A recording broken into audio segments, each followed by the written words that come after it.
Hello everybody, this is Fernando for the latest Urban Legends video. It is that time to go ahead and start a whole new playlist here, once again based on your suggestions. I haven't touched these videos for almost a year now, so very excited to be able to talk about them here. And in this case, I went back to a past suggestion, one that was almost a year old, so it goes to show again that I definitely do delve into some of the past suggestions if I haven't talked about them yet.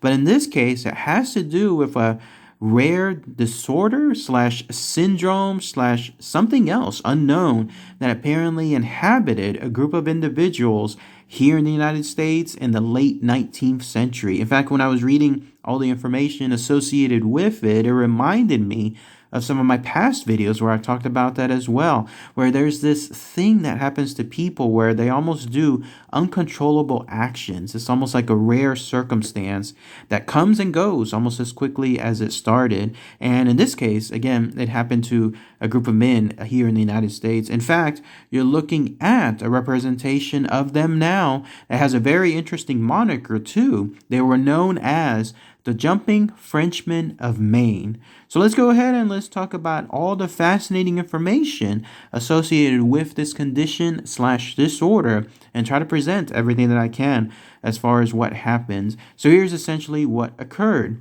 So the reason why it's called the Jumping Frenchmen of Maine is because this thing happened there at a local region of Maine known as Moosehead Lake. In fact, you're looking at a picture of the lake there as well. Some of you that live near that area know exactly what I'm talking about. It's one of the largest lakes there, largest mountain lakes there within the eastern United States. It's been used for a long time. And in this case, it was used in the late 19th century by a lot of people that were working there. They were either there already in the United States or they were coming from international locations.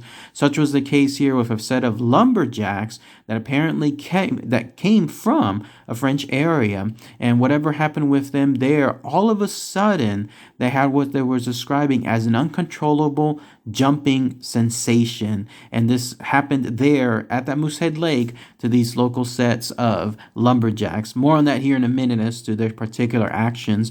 The man who studied this was actually a guy by the name of George Miller Beard. He was someone that heard about what was happening in that area. This was back in 1878 to be specific. And so he went to that location and chronicled everything that was occurring. In fact, it was because of his notes and his exact details that we have all of this information in the first place. And again, this is the kind of stuff where it just seemed to happen there only at that local area. I'll present some theories as to why it happened only there in just a moment, but it came and then it went almost as suddenly as it happened. But here's essentially what he stated would occur. These Jumping Frenchmen of Maine were there at the Moosehead Lake region. They were lumberjacks that again came from an international location.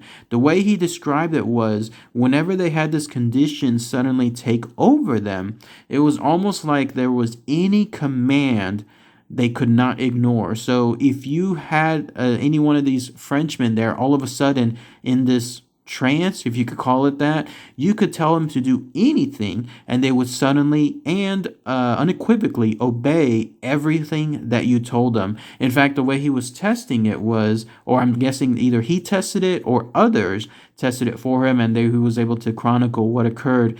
They could even tell them to strike someone they love, whether it was a friend or family member, anything along those lines, and they would do so. They would tell them to jump, they would jump. They would tell them to yell, they would do so as well. They were also having these uncontrolled, outrageous bursts. I don't know if it was like laughter or if it was just screams, but it was suddenly changed as well to them being 100% shy and then also very, very ticklish. It was fascinating to read all this information because all of you had this happen all of a sudden to lumberjacks, guys, in other words, that you would think would be just almost like the more silent, internalized ones. Like, in other words, the guy's not prone to essentially jumping, yelling, and then doing all these outrageous bursts. But there they were, being ticklish, being shy, and then having all of this happen to them. And in another twist, they would also do this. In these trances, they would also repeat not only the movements that other people made. In fact, the phrase for it is echopraxia. So in other words, if you would, I guess, move your hand up, like your left hand up, they would repeat it. Or if you were to move, let's say, 2 steps forward, they would move 2 steps forward as well. It was uncontrollable for them. They just had to do exactly what you were doing in terms of your movements. Not only would they do that, but they would also repeat the words and vocalizations that anyone else was doing around them, and that's all called echolalia. So fascinating stuff. You could be talking to them, and then all of a sudden, in that middle of that trance, they would repeat everything you said, even if you would probably say something along the lines of or if you would do other type of phrases that aren't exactly words, but more along the lines of human communication. They would absolutely just mimic that as well. The best way he would describe it was these suggestions, these commands, they were always suggestible to the men, like they were easily influenced in this trance to be able to do anything and everything that you would tell them to. And they were just there doing it until it finally stopped. I don't know exactly what caused it to stop within the men. Maybe all of a sudden it just started, and then after about 30 minutes, it stopped. And then who knows when it would come back afterward. But that's essentially everything that he described.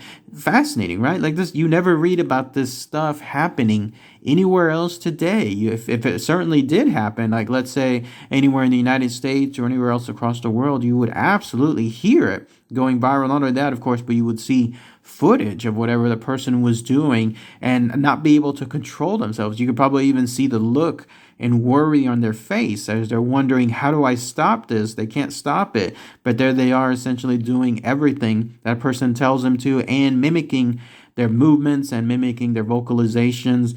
Fascinating stuff. And again, this was just happening there to these lumberjacks. The origin of them, unfortunately, is unknown. In fact, it was George Miller Beard who theorized that it could either be tied to a genetic condition, which makes more sense as to why it was just localized to that location, because a lot of those Frenchmen there were, again, from the same family. They were coming from overseas.